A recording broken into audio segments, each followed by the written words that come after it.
ना संघर्ष न तकलीफ तो क्या खाक मजा है जीने में, बड़े बड़े तूफान थम जाते हैं जब आग लगी हो सीने में।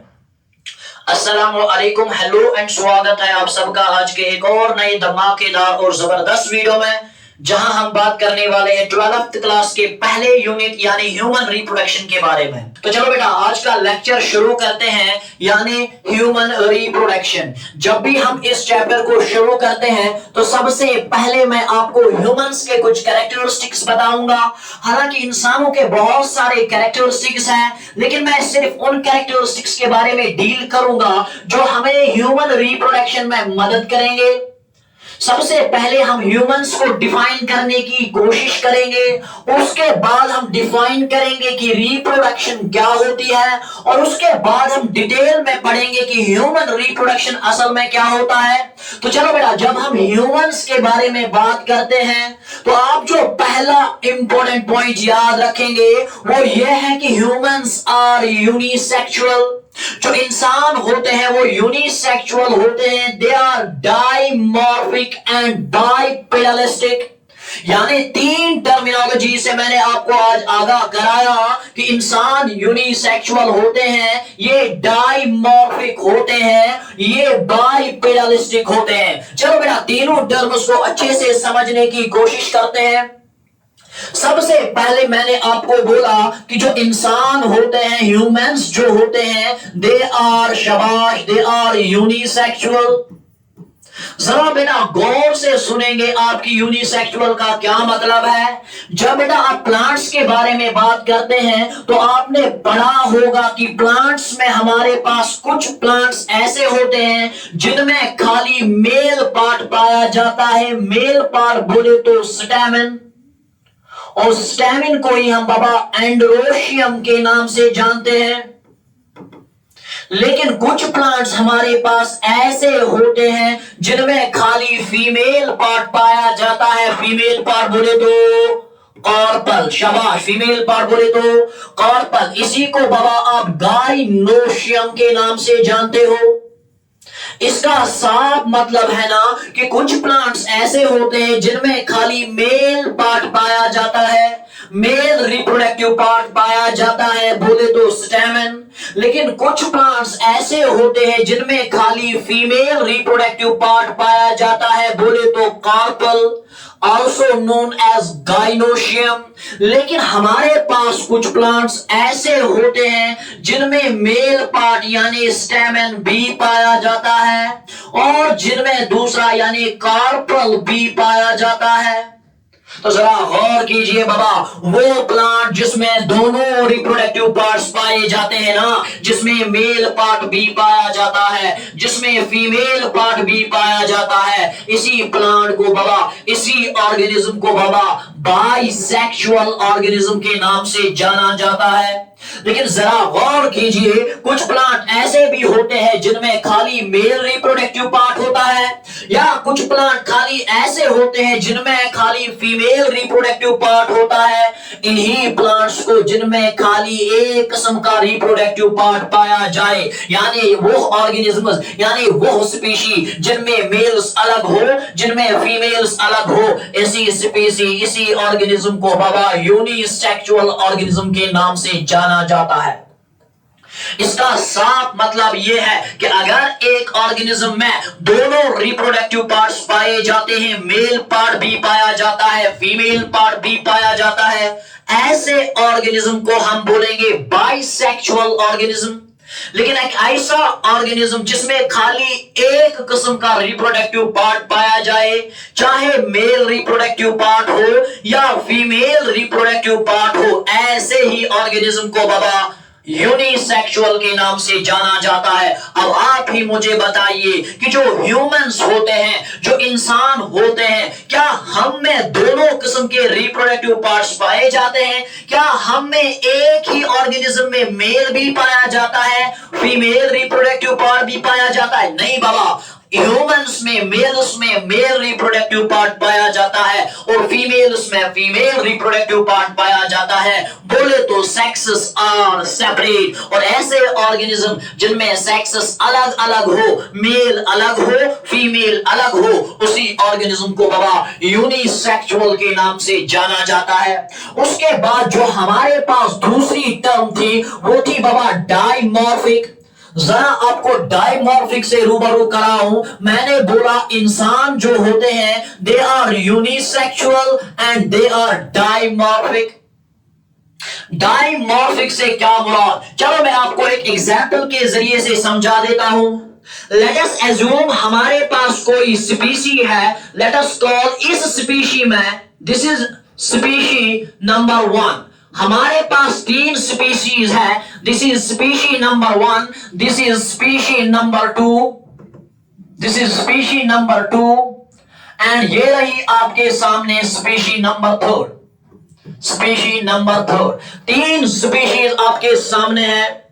अब जरा गौर से सुनो, इस स्पीशी में ऑर्गेनिज्म्स है A B C D E F G H I and J. These are the organisms of the same species called species number 1.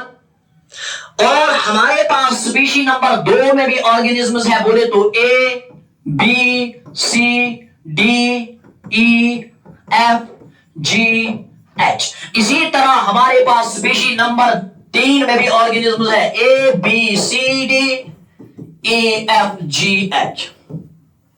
अब जरा गौर से सुनेंगे, किसी स्पीशी में जैसे कि हमारे स्पीशी नंबर 1 में A ऑर्गेनिज्म भी है, B ऑर्गेनिज्म में भी है, C भी है, D भी है और E भी है।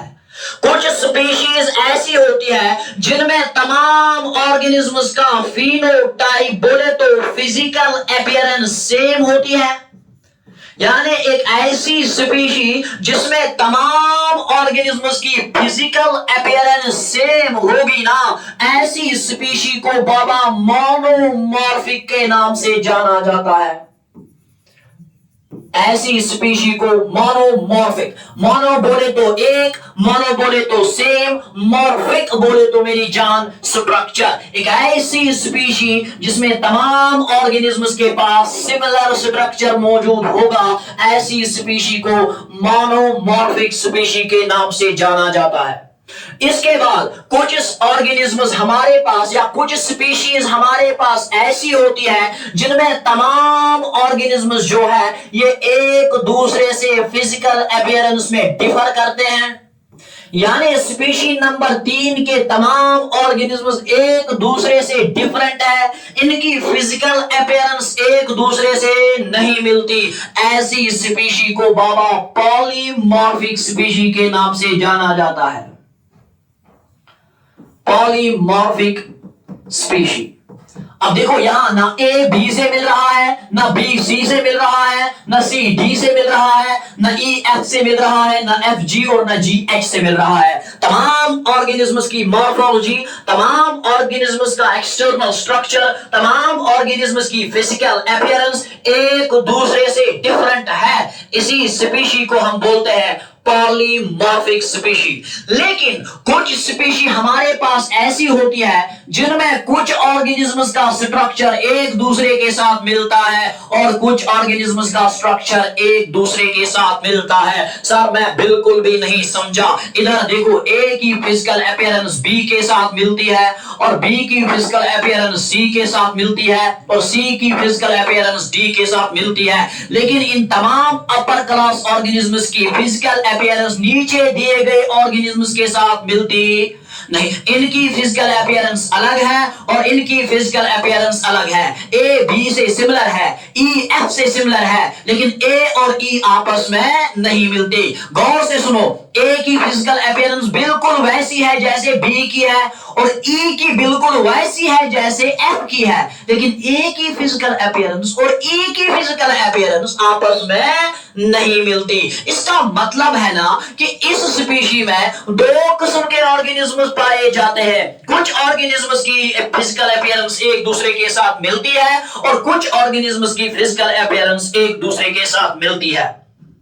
अगर मैं एग्जाम्पल कोट करूं तो इंसानों की तरफ अगर हम देखेंगे तो तमाम ऑर्गेनिज्म्स को दो ही हिस्सों में बांटा गया है। मेल्स की फिजिकल अपीयरेंस अलग होती है, फीमेल्स की फिजिकल अपीयरेंस अलग होती है। मेल्स के पास मुस्टेच होते हैं, मेल्स के पास बियर्ड होती है, फीमेल्स के पास ना ही मुस्टेच और ना ही बियर्ड पाई जाती है। इसका मतलब है कि तमाम ऑर्गेनिज्म्स को फिजिकल अपीयरेंस के बुनियाद पे दो ही क्लासेस में बांटा गया है। ऐसी स्पीशी जिसमें तमाम ऑर्गेनिज्म्स को सिर्फ दो ग्रुप्स में बांटा जाए, उसी स्पीशी को बाबा डाइमॉर्फिक के नाम से जाना जाता है।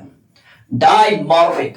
अब जरा गौर से सुनना, मैंने आपको यूनिसेक्सुअल बोला, मेल्स और फीमेल्स अलग होते हैं। मेल्स में मेल रिप्रोडक्टिव पार्ट और फीमेल्स में female reproductive part. Remember, unisexuality वाले कॉन्सेप्ट में हम सिर्फ सेक्सेस की बात करते हैं, हम सिर्फ रिप्रोडक्टिव ऑर्गन्स की बात करते हैं, लेकिन डाइमॉर्फिज्म में हम सेक्सेस के अलावा फिजिकल अपीयरेंसेस के बारे में भी डिस्कस करते हैं। It is a broader term while as unisexuality is a specific term.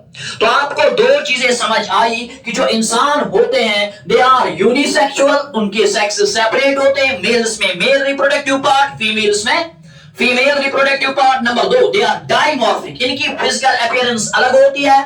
Mails की फिजिकल अपीयरेंस अलग और फीमेल्स की फिजिकल अपीयरेंस। तमाम फीमेल्स एक दूसरे के साथ मिलती जुलती है, तमाम मेल्स एक दूसरे के साथ सिमिलर है, सेम तो नहीं है लेकिन सिमिलर है, लेकिन मेल्स और फीमेल्स एक दूसरे से इंतहाई डिफरेंट है। इसका मतलब इंसानों को दो ही कैटेगरीज में बांटा गया है, यानी on the basis of their morphology, on the basis of their physical appearance, on the basis of their phenotype. तो क्योंकि इंसानों को दो ही कैटेगरीज में बांटा गया है, इसी को बोलते हैं डाइमॉर्फिक। अगर तमाम स्पीशीज एक ही क्लास में आएंगी, सबका एक स्ट्रक्चर मोनोमॉर्फिक। अगर सब ऑर्गेनिज्म्स को दो कैटेगरीज में बांटा जाए, डाइमॉर्फिक। अगर तमाम ऑर्गेनिज्म्स का स्ट्रक्चर एक दूसरे से अलग अलग है, पॉलीमॉर्फिक स्पीशीज।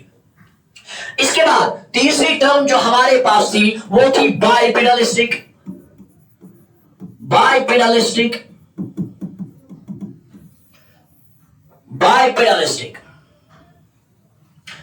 ये हमने आपको पहले ही डेफिनेशन में समझाया हुआ है कि इंसान जो होते हैं they are unisexual, they are dimorphic and they are bipedalistic. हमने यूनिसेक्सुअलिटी भी पढ़ी, हमने डाइमॉर्फिक भी पढ़ा, अब हम पढ़ेंगे बाइपेडलिज्म और उसके बाद मेरी जान हम आगे आपको ये स्लाइड के जरिए से ले जाएंगे। जरा गौर से सुने, बाइपेडलिज्म क्या होता है या बाइपेडलिस्टिक क्या होते हैं।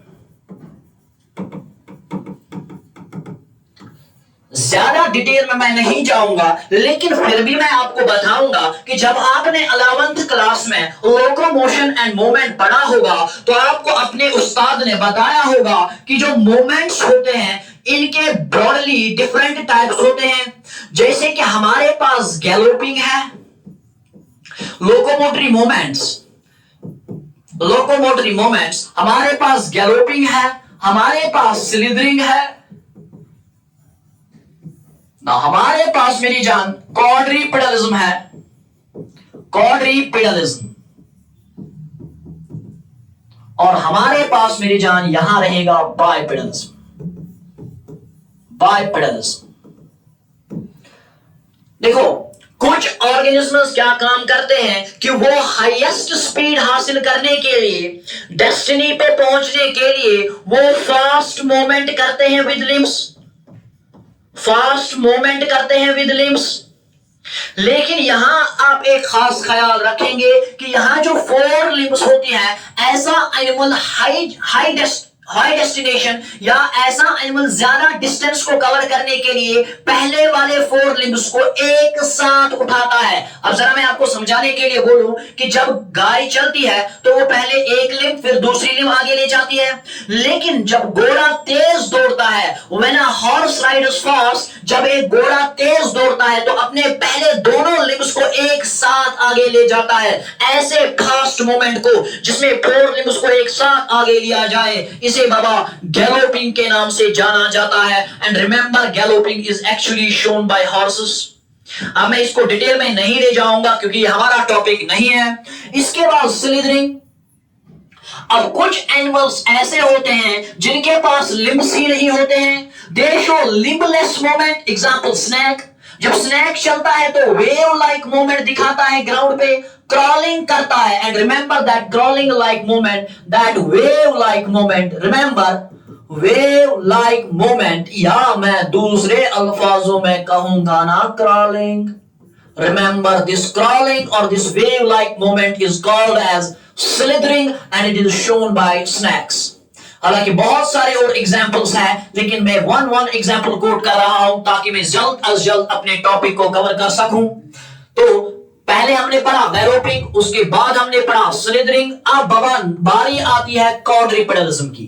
क्वाड्रिपेडलिज्म का मतलब है ability, remember it is the ability to walk, ability to walk on four limbs, ability to walk on four limbs।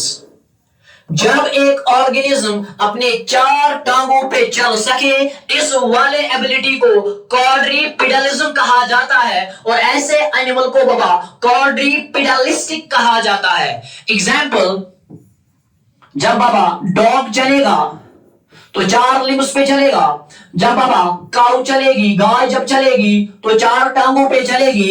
इस वाले एबिलिटी को क्वाड्रिपेडलिज्म कहा जाएगा, और ऐसे एनिमल को क्वाड्रिपेडलिस्टिक कहा जाएगा।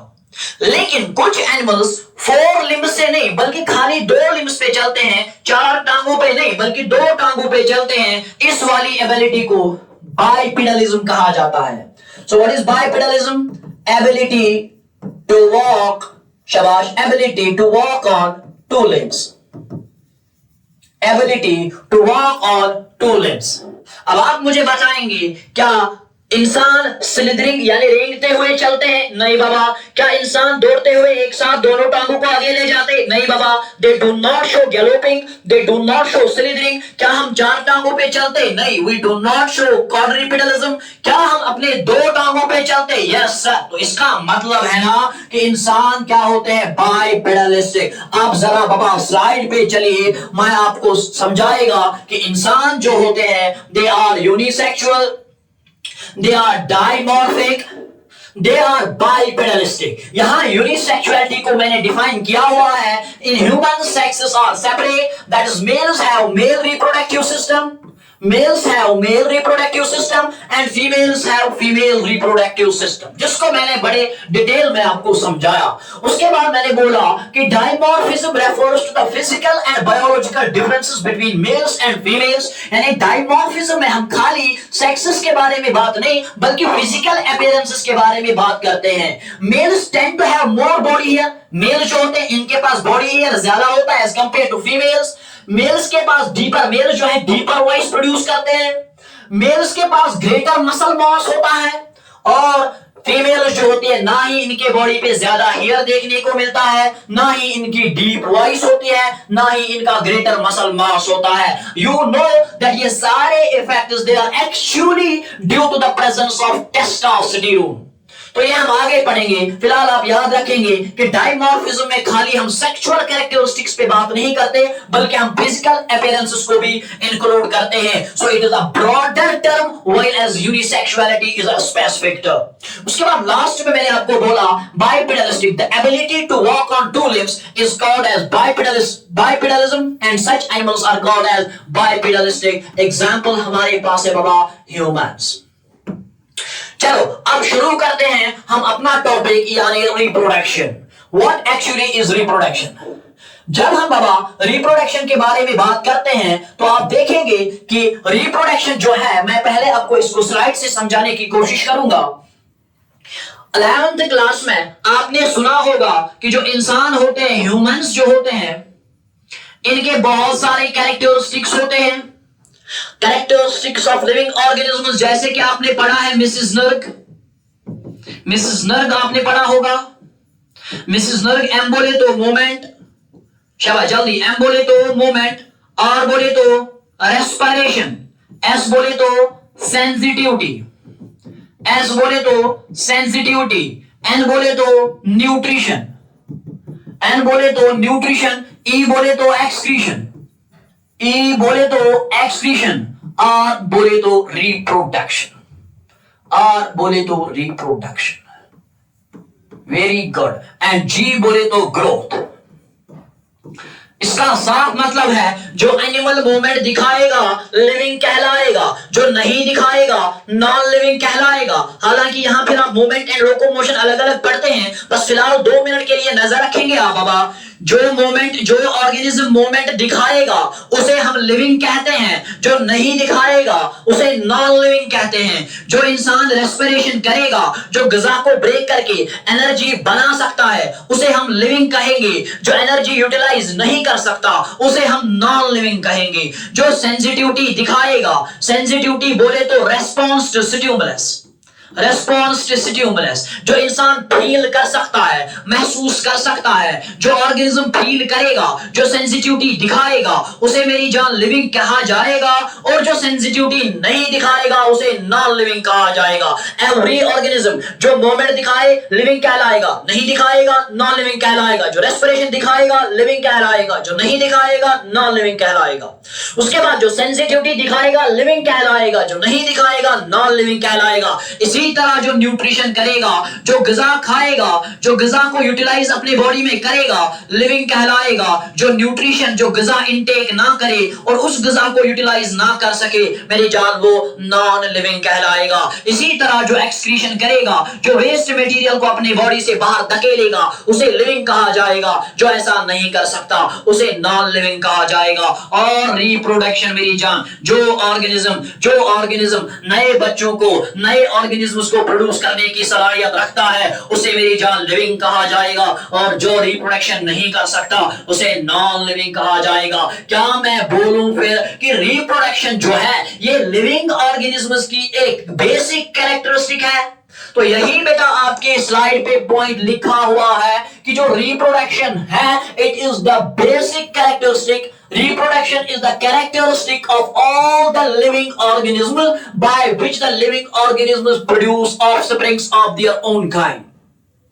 कहने का मतलब कि जो रिप्रोडक्शन है, गौर से सुनेंगे आप, जो रिप्रोडक्शन है होती क्या है reproduction? Remember reproduction is defined as the process, गौर से सुनना, reproduction is defined as the process of formation, the process of formation of new individuals, the process of formation of new individuals,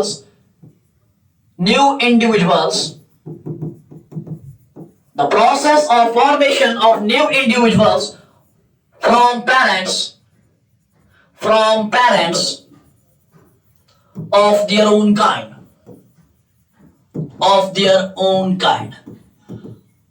अब जरा गौर से आप सुनेंगे, मैं आपको समझाने की कोशिश करेगा कि रिप्रोडक्शन क्या होती है। रिप्रोडक्शन एक ऐसी प्रोसेस है जिसमें एक ऑर्गेनिज्म नए ऑर्गेनिज्म्स को बनाता है और फिर उन्हीं ऑर्गेनिज्म्स को जन्म देता है। सर मेरे कुछ पल्ले पड़ा ही नहीं, जरा गौर से मैं आपको इस कॉन्सेप्ट को समझाने की कोशिश करेगा। Remember reproduction is not an act, reproduction is a process. Reproduction act नहीं है बाबा, रिप्रोडक्शन प्रोसेस है। सर थोड़ा इलैबोरेट कीजिए ना, जरा गौर से सुने। रफली मैं आपके सामने 2 मिनट में बनाएगा फीमेल रिप्रोडक्टिव सिस्टम, ताकि मैं कॉन्सेप्ट की बाबा दजिया उड़ा सकूं। ये रहा आपके सामने फीमेल रिप्रोडक्टिव सिस्टम।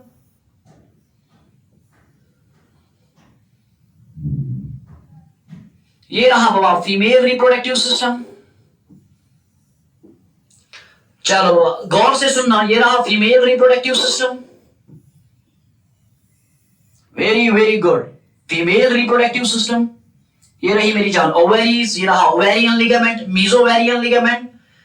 अब गौर से सुनना, सबसे पहले मैं आपको जो पॉइंट समझाने की कोशिश करना चाहता हूं वो ये है कि रिप्रोडक्शन महज एक एक्ट नहीं है, रिप्रोडक्शन कोई एक्ट नहीं है, ये एक प्रोसेस है। इसी को इलैबोरेट करने की कोशिश कर रहा हूं। Remember when a male and female come close, When a male and female come close to each other, जब मेल और फीमेल एक दूसरे के क्लोज आए और जब मेल अपना reproductive part female reproductive part में छोड़े, इस वाले प्रोसेस को बाबा कोआपुलेशन के नाम से जाना जाता है। इस वाले प्रोसेस को कॉपुलेशन के नाम से जाना जाता है। इसी को मेरी जान हम मेटिंग के नाम से जानते हैं और इसी को बाबा हम सेक्सुअल इंटरकोर्स के नाम से जानते हैं। इसी को बाबा हम सेक्सुअल इंटरकोर्स के नाम से जानते हैं।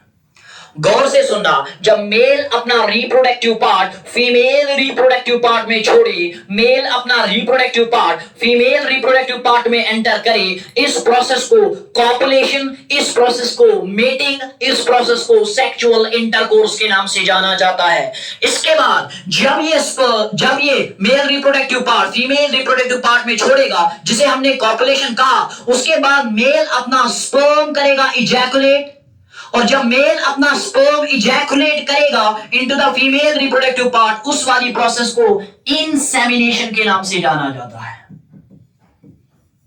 इंसेमिनेशन, जब मेल अपना mail reproductive part female reproductive part में छोड़े, कॉपुलेशन, और जब स्पर्म छोड़े, इंसेमिनेशन। उसके बाद जब ये स्पर्म कॉन्ट्रैक्शन के जरिए से यूट्रस कॉन्ट्रैक्ट करेगा, लेकिन रिमेंबर रेट्रोपल्शन, नीचे से कॉन्ट्रैक्ट करेगा ऊपर की तरफ, इसे बोलते हैं रेट्रोपल्शन। ये मैं आगे समझाऊंगा। जब यूट्रस कॉन्ट्रैक्ट करेगा प्रोस्टाग्लैंडिन की वजह से, तो स्पर्म ऊपर जाएगा, और यहां आपको मालूम है कि जो ओवरीज है दे रिलीज सेकेंडरी oocyte। गौर से सुनना, यहां अक्सर लिखा जाता है कि ओवरीज रिलीज हुआ, दे एक्चुअली रिलीज हुआ, but in the form of secondary oocyte।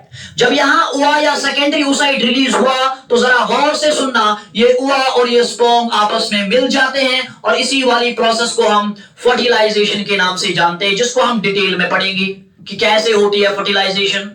ZP3 proteins क्या होते हैं, ज़ूना पेलिसिडा कैसे ब्रेक होता है, एक्रोसोमल रिएक्शन क्या होती है, इसको डिटेल में पढ़ा जाएगा। फिलहाल मैं आपको टर्मिनोलॉजी से रूबरू करा रहा हूं। जब मेल अपना पार्ट फीमेल रिप्रोडक्टिव पार्ट में एंटर करे, इसे बाबा सेक्सुअल इंटरकोर्स के नाम से जाना जाता है। इसके बाद रिप्रोडक्टिव पार्ट छोड़ने के बाद जब ये स्पर्म को इजैकुलेट कराएगा, इसे हम इंसेमिनेशन के नाम से जानते हैं। उसके बाद ये स्पर्म पहुंचेगा ampulla of the fallopian tube, ये पहुंचेगा फैलोपियन ट्यूब में, और एम्प्यूला में मेरी जान स्पर्म किसके साथ मिलेगा, ये रहा बाबा स्पर्म, और ये रहा मेरी जान ओवा। जब स्पर्म और ओवा आपस में मिलेंगे तो वजूद में आएगा बाबा जाइगोट, और इस प्रोसेस को फर्टिलाइजेशन के नाम से जाना जाता है। उसके बाद ये जो जाइगोट है ये डिवाइड होता जाएगा और ये बनाएगा एक मलबरी बॉल लाइक स्ट्रक्चर, जिसे हम मॉर्यूला के नाम से जानते हैं, और मॉर्यूला फिर से डिवाइड होगा और बनाएगा बाबा एक और बॉल लाइक स्ट्रक्चर, जिसे हम ब्लास्टूला के नाम से जानते हैं।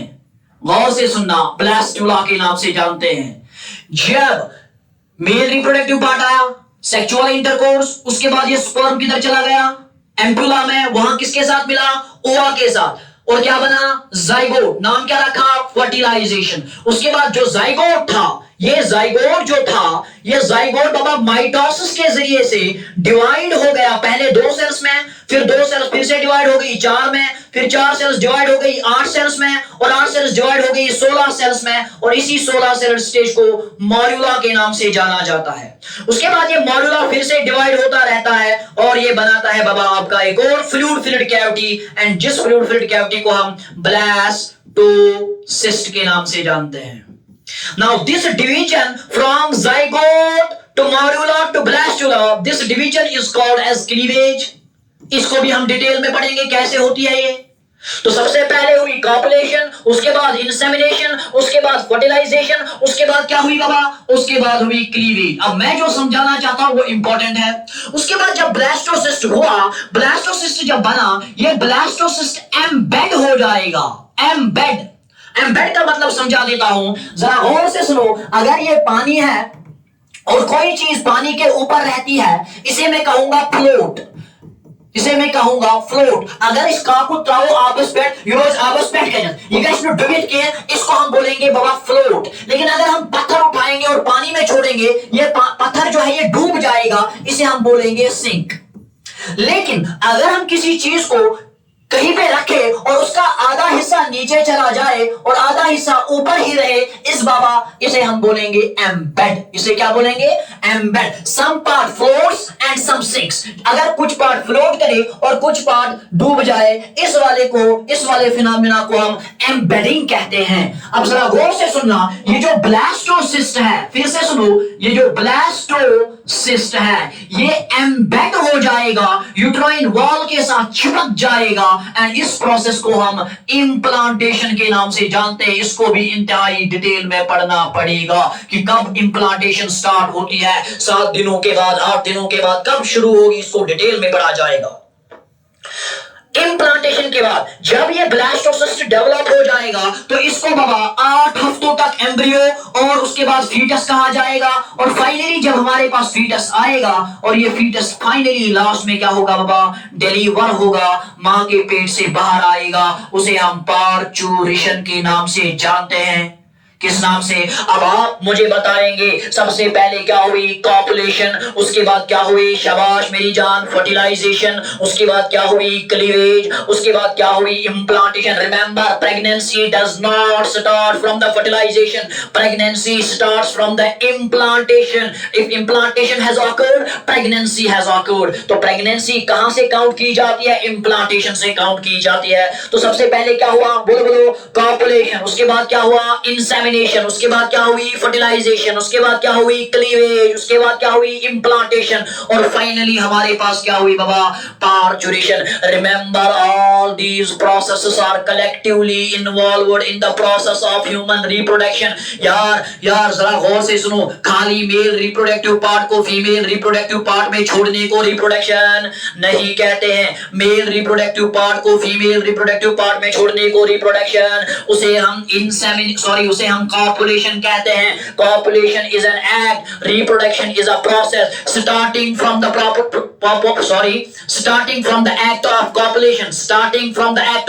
Copulation up to the process of parturition. Copulation से लेकर पार्चुरेशन तक जितने भी इवेंट्स इंसानों में होते हैं, इन तमाम इवेंट्स को मेरी जान एक ही साथ बोला जाता है रिप्रोडक्शन। यही तो मैंने लिखा, it is defined as the process of formation. ये फॉर्मेशन कोई आसान अल्फाज नहीं है। फॉर्मेशन का मतलब है बाबा पहले स्पर्म का आ जाना, फिर जाइगोट का बन जाना, फिर ब्लास्टोसिस्ट का बनना, फिर उसका इम्प्लांट होना, फिर ब्लास्टोसिस्ट से फीटस बन जाना और फीटस से एक बेबी बन जाना। इस तमाम प्रोसेस को फॉर्मेशन कहा जाता है। अब जब बच्चा बना और उसके बाद ये बच्चा क्या होगा? डिलीवर होगा। So the process of formation of new individuals and giving birth to them is called as reproduction. अगर हम इत्मीनान तरीके से इस डेफिनेशन को कंप्लीट करेंगे तो रिमेंबर एंड रिमेंबर, रिप्रोडक्शन क्या होती है बाबा?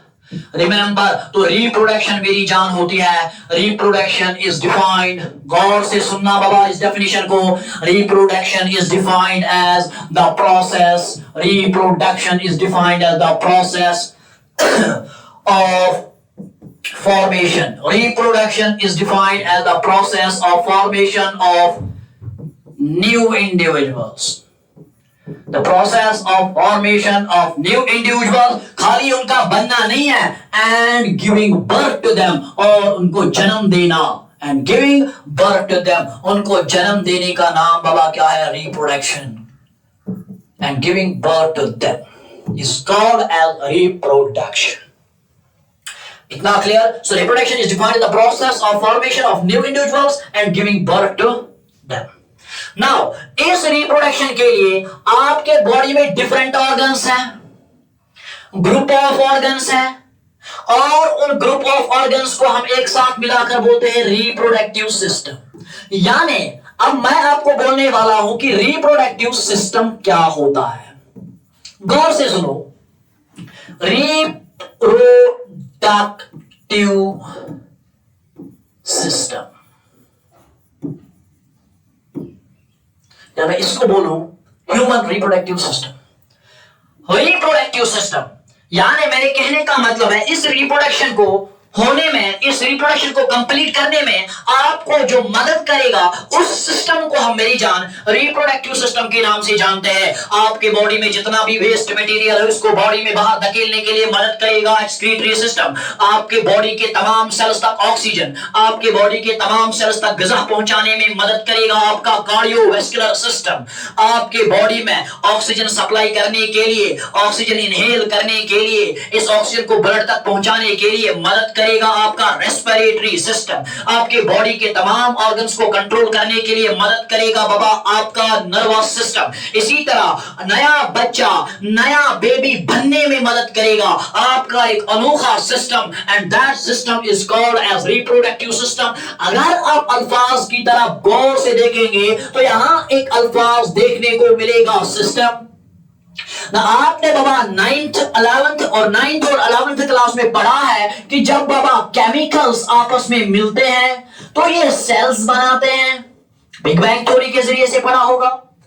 केमिकल्स जब आपस में मिलते हैं तो सेल्स बनाते हैं। सेल्स जब आपस में मिलती है तो टिश्यू बनाता है। टिश्यू जब आपस में मिलते हैं तो ऑर्गन बनाते हैं, और ऑर्गन जब आपस में मिलते हैं तो मेरी जान ऑर्गन सिस्टम बनाते हैं। अब आप मुझे बताएंगे, sir what is tissue? It is a group of cells. Sir what is organ? It is a group of tissue. Sir what is system? It is a group of organs. तो इसका मतलब है कि जो सिस्टम अल्फाज इधर है, इसका साफ मतलब यही है कि it is a group of organ. लेकिन कौन से ग्रुप ऑफ ऑर्गन? कुछ ग्रुप ऑफ ऑर्गन्स एक्सक्रीशन में मदद करेंगे, उन ग्रुप ऑफ ऑर्गन्स को एक्सक्रीटरी सिस्टम कहा जाएगा। कुछ ग्रुप ऑफ ऑर्गन रेस्पिरेशन में मदद करते हैं, उन्हें हम रेस्पिरेटरी सिस्टम के नाम से जानेंगे। कुछ ग्रुप ऑफ ऑर्गन्स हमें मेरी जान डाइजेशन में मदद करेंगे, ग़िज़ा को ब्रेक करने में मदद करेंगे। उन तमाम ग्रुप ऑफ ऑर्गन्स को डाइजेस्टिव सिस्टम के नाम से जाना जाता है।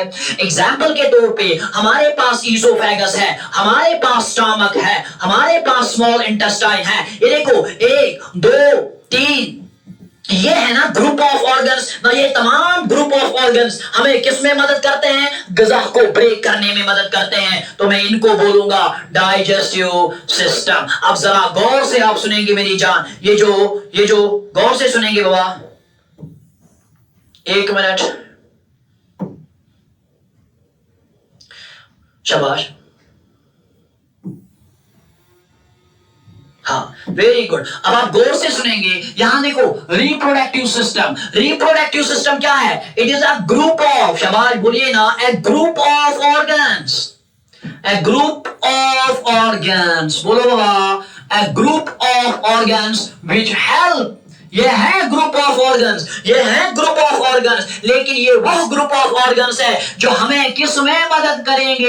रिप्रोडक्शन में। अल्फाज ही बाबा आपको जवाब दे रहा है। रिप्रोडक्टिव सिस्टम, सिस्टम बोले तो group of organs, organs, reproductive बोले तो reproduction. So a group of organs which help in the process of reproduction is called as reproductive system. तो मैं इसको डिफाइन करूंगा कि reproductive system is defined as a group of organs which help in the process of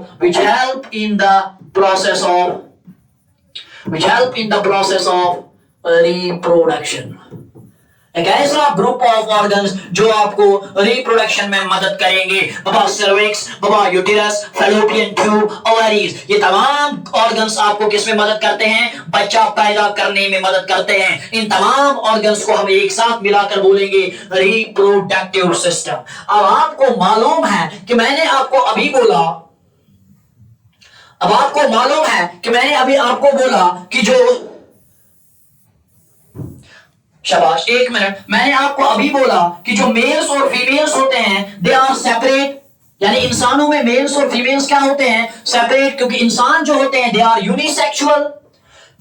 अब अगर mails और females अलग है, इसका मतलब है ना कि मेल्स में जो ग्रुप ऑफ ऑर्गन्स होगा वो डिफरेंट होगा as compare to the group of organs in females. तो लिखूंगा मैं reproductive system, reproductive system is different, reproductive system is different in males and, shabash, males and females।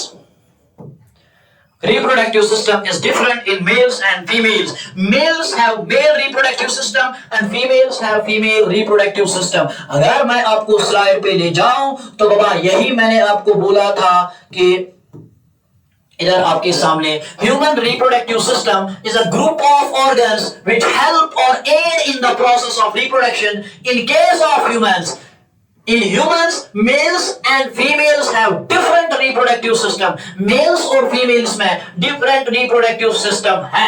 अब जो हम शुरू करने वाले हैं वो इंतहाई इंपॉर्टेंट है, जिसे हम मेल रिप्रोडक्टिव सिस्टम के नाम से जानते हैं. यहां मेरी जान, मेरी क्लास का ऑफलाइन क्लास का वक्त होने के साथ साथ मैं यही अपने लेक्चर को इख्तिताम पे पहुंचाऊंगा. मिलते हैं आपके साथ अगले आने वाले लेक्चर में, जहां हम शुरू करेंगे मेल रिप्रोडक्टिव सिस्टम. मैंने सोचा था कि आज ही इस चैप्टर को खत्म करूं, चैप्टर को नहीं, आज ही इस मेल रिप्रोडक्टिव सिस्टम को कम से कम खत्म करूं. मैंने सारी स्लाइड्स आपके सामने लाई थी, लेकिन वक्त की कमी की वजह से मैं अपने लेक्चर को कंप्लीट नहीं कर पाया. अब मिलते हैं आपके साथ अगले आने वाले लेक्चर में, जहां हम शुरू करेंगे मेल रिप्रोडक्टिव सिस्टम. तब तक के लिए दीजिए मुझे भी इजाजत और आप भी बैठिए अल्लाह के हवाले. अमा अलैना इल्लल बलागुल मुबीन.